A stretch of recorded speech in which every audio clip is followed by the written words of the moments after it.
आज का जो लेक्चर है वो lecture number 22। This is all about chapter number 11 और चैप्टर का नाम है share holders equity and paid in capital. Okay, so this is very important chapter और इसमें से एक क्वेश्चन लाजमी आता है, इसको अटेंटिवली इसको लिसन कीजिएगा। इसके जो कंटेंट्स हैं उसमें सबसे पहले हम देखते हैं कि कॉर्पोरेशंस हम किनको कहते हैं और इनके एडवांटेजेस क्या होते हैं, और कॉर्पोरेशन अपने शेयर होल्डर्स इक्विटी सेक्शन में क्या क्या चीजें ऐड करती हैं। ठीक है, तो first we will see the definition of corporations. A corporation is an entity which is owned by its share holder and which raise the equity capital by selling the shares of stocks to the investors. ये हमने introduction to business में पढ़ा था कि corporations क्या होती हैं, कि कॉर्पोरेशंस एक ऐसी लार्ज ऑर्गेनाइजेशंस होती हैं जिनका capital total number of shares में डिवाइड हुआ होता है। अब ये जो शेयर्स हैं वो सेल होते हैं मार्केट के अंदर। हमने अकाउंटिंग में भी पढ़ा था पहले और हमने इंट्रोडक्शन टू बिजनेस में भी पढ़ा था कि जो शेयर्स हैं उसकी दो टाइप्स होती हैं, एक कॉमन स्टॉक्स हैं, दूसरे प्रेफर्ड स्टॉक्स। तो आज उसको डिटेल में पढ़ते हैं कि इनकी जो फीचर्स हैं वो क्या होती हैं। सो इन द बेसिक टर्म्स जो कॉर्पोरेशंस होती हैं वो लार्ज ऑर्गेनाइजेशंस होती हैं जिनका total capital number of shares में डिवाइड हुआ होता है, और जो शेयर्स हैं ये ट्रांसफरेबल होते हैं, यानी आप इसको बाय एंड सेल कर सकते हैं। What are the advantages of corporation? The primary advantage of corporation form of the business organization is its ability to raise a large amount of cash by selling stocks to many different individuals and institutions on major security exchanges. मैंने आपको बताया था कि जो corporations हैं वो उनके जो capital number of shares में divide हुआ होता है और जो shares हैं वो stock exchange पे listed होते हैं। अब कॉर्पोरेशंस को ये बहुत बड़ा एडवांटेज है कि वो अपने शेयर्स स्टॉक एक्सचेंज में या सिक्योरिटीज एक्सचेंज के अंदर सेल करें और उससे रिसीव होने वाली जो प्रोसीडिंग्स हैं उससे उसको अपने कैपिटल में ऐड कर सकें और उस कैपिटल से वो लार्ज जो प्रोजेक्ट्स है उसको कंटिन्यू रख सकते हैं।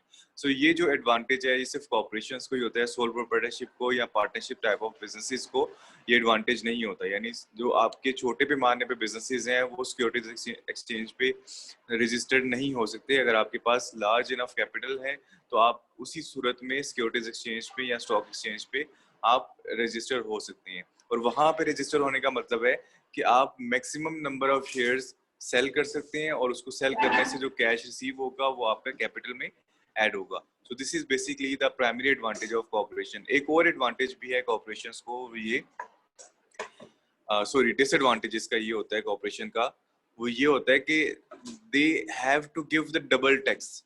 डबल टैक्सेशन इसका डिसएडवांटेज है। डबल टैक्सेशन का क्या मतलब है कि कॉर्पोरेशन अपनी इनकम के ऊपर भी टैक्स देते हैं, number one. Number two, corporations के जो शेयर होल्डर्स हैं जब उनको डिविडेंड्स दिया जाता है टैक्स देने के बाद, जब उनको डिविडेंड्स दिया जाता है तो उनके डिविडेंड्स के ऊपर भी टैक्स लगता है। ठीक है, तो कंपनी अपनी इनकम पे भी टैक्स देगी और कंपनी के जो मालिकान है जो जिनको हम शेयर होल्डर्स कहते हैं वो अपनी इनकम पे यानी जिनको हम डिविडेंड्स कहते हैं उसके ऊपर भी टैक्स देते हैं। जो शेयर्स होते हैं उनकी दो तरह की वैल्यू होती है। The first is the face value और द पार वैल्यू। ठीक है, फेस वैल्यू का मतलब क्या होता है?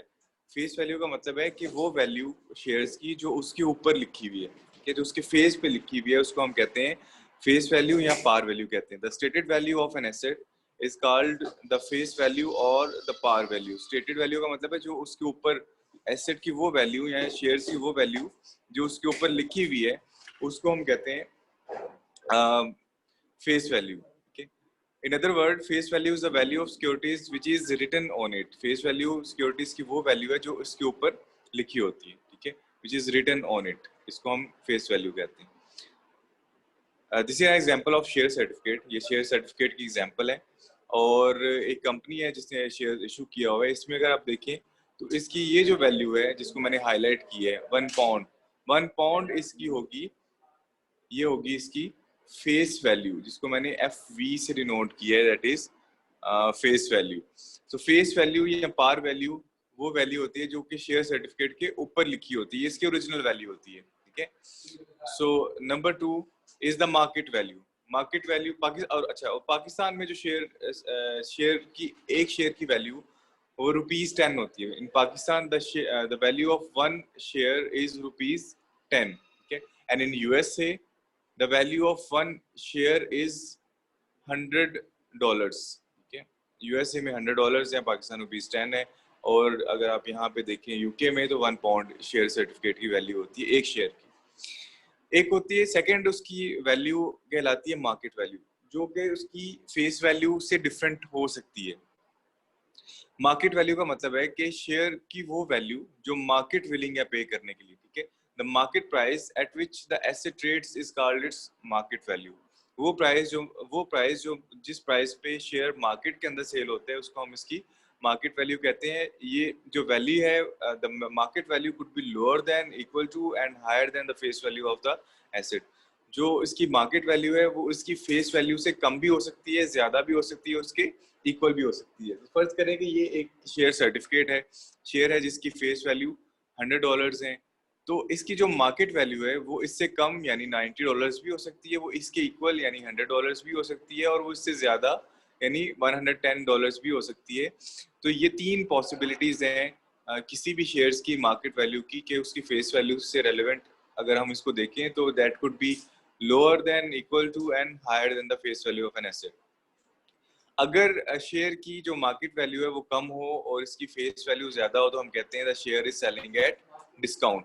सेकंड इज, अगर उसकी फेस वैल्यू 100 है और मार्केट वैल्यू भी 100 यानी इक्वल है, फेस वैल्यू और मार्केट वैल्यू दोनों इक्वल है, तो हम कहते हैं the share is selling at par.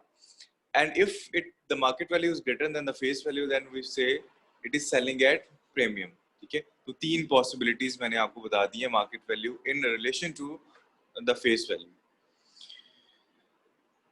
Now इनकी फीचर्स की तरफ देखते हैं, स्पेशली हम जो सिक्योरिटीज हैं उनकी फीचर्स की तरफ देखते हैं। जो स्टॉक्स होते हैं वो 2 तरह के हैं, एक कॉमन स्टॉक और दूसरा प्रेफर्ड स्टॉक। बॉन्ड से हम इस वक्त हम इसको डिस्कस नहीं करेंगे क्योंकि आपके सिलेबस का हिस्सा नहीं है, तो हम इसको डिस्कस नहीं करेंगे, ठीक है। तो we will discuss only common stock and the preferred stock, जो कि आपकी शेयर होल्डर्स इक्विटी सेक्शन का हिस्सा होता है, हम इसको डिस्कस करते हैं। Common stock having a face value, जैसे मैंने आपको बताया कि फेस वैल्यू वो वैल्यू जो उसके ऊपर लिखी हुई है।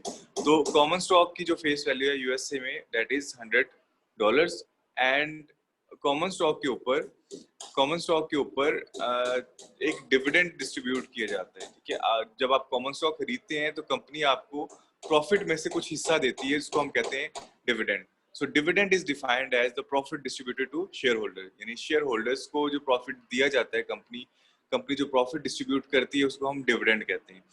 Dividend is distributed after approval from board of director and is not fixed. Common stock के ऊपर जो डिविडेंड पे किया जाता है वो फिक्स नहीं होता। Common stock doesn't have any maturity. Obviously जब आप किसी कंपनी का कॉमन स्टॉक खरीदते हैं तो कॉमन स्टॉक क्योंकि ऑनरशिप को रिप्रेजेंट करते हैं। ऑनरशिप का मतलब है कि आप जब कॉमन स्टॉक किसी कंपनी का खरीदते हैं तो आप उस कंपनी में मलकियत लेते हैं, यानी आप उस कंपनी के ऑनर बन जाते हो। सो ऑनरशिप, जब आप अपना बिजनेस स्टार्ट करते हो तो आपकी जो ऑनरशिप है वो कभी भी महदूद नहीं होती, कभी भी वो मैच्योर नहीं होती। इसी तरह जब आप किसी भी कंपनी का कॉमन स्टॉक लेते हैं तो उसकी कोई मैच्योरिटी नहीं होती, यानी वो कभी भी ऐसा नहीं है कि आपने कॉमन स्टॉक खरीदा है तो उसके ऊपर लिखा हुआ है कि 5 साल के लिए आपके पास रहेगा या 10 साल के लिए रहेगा। So it will exist within your ownership for longer period of time, for indefinite period of time, unless until कि आप इसको सेल नहीं करते, वो आपकी मलकियत में रहेगा।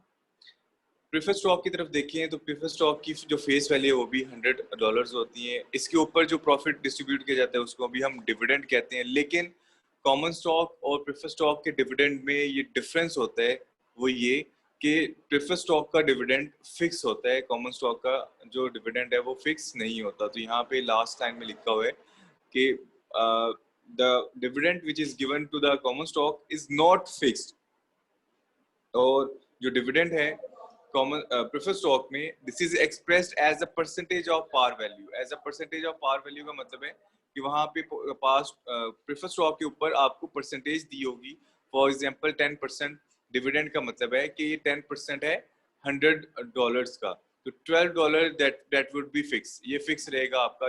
जब आप इसको खरीदते हैं तो उसके ऊपर इसकी परसेंटेज डिविडेंड की लिखी होती है जो फिक्स रहती है,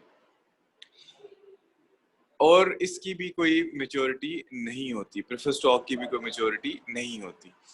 अच्छा, एक और डिफरेंस होता है, यानी फोर्थ डिफरेंस होगा इसमें, वो ये कि कॉमन स्टॉक को एक स्पेशल राइट्स मिलते हैं जिनको हम कहते हैं वोटिंग राइट्स।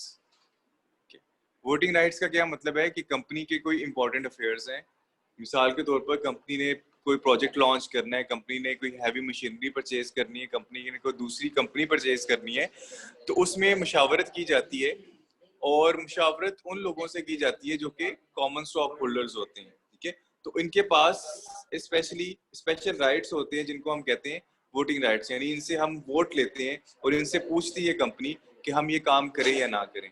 जबकि प्रेफर्ड स्टॉक की तरफ अगर आप देखें तो प्रेफर्ड स्टॉक के कोई वोटिंग राइट्स नहीं होते। ऐसा ऐसा ऐसा डिफरेंस क्यों है? ऐसा डिफरेंस इसलिए है क्योंकि जो कॉमन स्टॉक होल्डर्स होते हैं वो डिविडेंड उनका फिक्स नहीं होता। ठीक है, अगर कंपनी प्रॉफिट ज्यादा अर्न कर रही है तो उनको ज्यादा डिविडेंड मिलेगा, अगर कंपनी प्रॉफिट अर्न कम कर रही है तो उनको कम डिविडेंड मिलेगा, अगर कंपनी लॉस में है तो ये डिविडेंड्स नहीं लेंगे। ठीक है, तो इसका मतलब है कॉमन स्टॉक होल्डर्स ऐसे शेयर होल्डर्स हैं जो कंपनी के साथ हर तरह के हालात में सरवाइव करते हैं। लेकिन जो प्रेफर्ड स्टॉक होल्डर्स हैं वो उनको हर सूरत में अपनी जो फिक्स्ड अमाउंट है डिविडेंड्स की वो चाहिए। दे डजंट केयर कि कंपनी लॉस में है, कम प्रॉफिट ले रही है या ज्यादा प्रॉफिट ले रही है, डिविडेंड्स इनको हर सूरत में अपना 10% ऑफ इट्स पार वैल्यू ये हर सूरत कंपनी को अदा करना होते हैं। ठीक है, तो इस वजह से कॉमन स्टॉक होल्डर्स को स्पेशल राइट्स दिए जाते हैं जिनको हम वोटिंग राइट्स कहते हैं, और ये राइट्स ना प्रेफर्ड स्टॉक्स को दिए जाते हैं ना ही बॉन्ड होल्डर्स को दिए जाते हैं, ये सिर्फ कॉमन स्टॉक को दिए जाते हैं। उसके बाद एक जो डिफरेंस है वो ये कि अगर कंपनी बैंकरप्ट हो जाए, बैंकरप्ट का मतलब है कि कंपनी का दिवालिया निकल जाए, कंपनी सेल होने जा रही है। ठीक है, अब जब कंपनी सेल होने जा रही है तो इसका मतलब है कि कंपनी अपने सारे एसेट्स बेचने जा रही है। अब जब सब एसेट्स बिक जाएंगे तो जिन जिन के वाजिबात अदा करने हैं उनको अदा करने की बारी आएगी। ठीक है?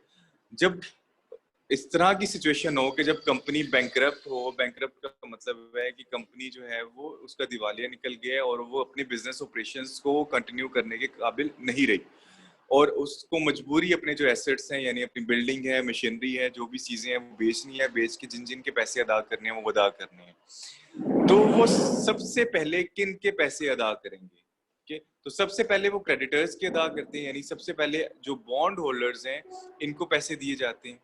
उसके बाद बारी आती है प्रेफर्ड स्टॉक और कॉमन स्टॉक होल्डर की। इन दोनों में से फैसला करना होता है कि आपने किसको सबसे पहले देने। तो प्रेफर्ड स्टॉक होल्डर, प्रेफर्ड का मतलब होता है, प्रेफर्ड जो लफ्ज है वो प्रेफरेंस से निकला है। प्रेफरेंस का मतलब है तरजीह देना। तरजीह का मतलब है कि आप कॉमन स्टॉक के ऊपर प्रेफर्ड स्टॉक को तरजीह दे रहे होते हैं। सो उसके बाद यानी क्रेडिटर्स को देने के बाद मार्केट में, उसके बाद जो पैसे बच जाते हैं सबसे पहले आप प्रेफर्ड स्टॉक होल्डर्स को अदा करते हैं। अगर उसके बाद भी कुछ पैसे बच जाएं तो लास्ट पे आप कॉमन स्टॉक होल्डर्स को पे करते हैं। इस वजह से हम इसको रेजिडुअल स्टॉक भी कहते हैं। रेजिडुअल का मतलब है कि लास्ट पे बच जाने वाला, ठीक है, आखिर पे बच जाने वाला, इसको हम कहते हैं residual stock. Common stock are also called residual stock क्योंकि इनको लास्ट पे ऑफ किया जाता है। जब सबकी सेटलमेंट हो जाती है उसके बाद आप कॉमन स्टॉक होल्डर्स को पे ऑफ करते हैं। ठीक है, so this was all about today's lecture. और अगर यहाँ पे किसी को कोई प्रॉब्लम है, कल हम इसकी जनरल एंट्रीज देखेंगे और कल इसमें जो प्रॉब्लम्स हैं जनरल एंट्रीज के रेलेवेंट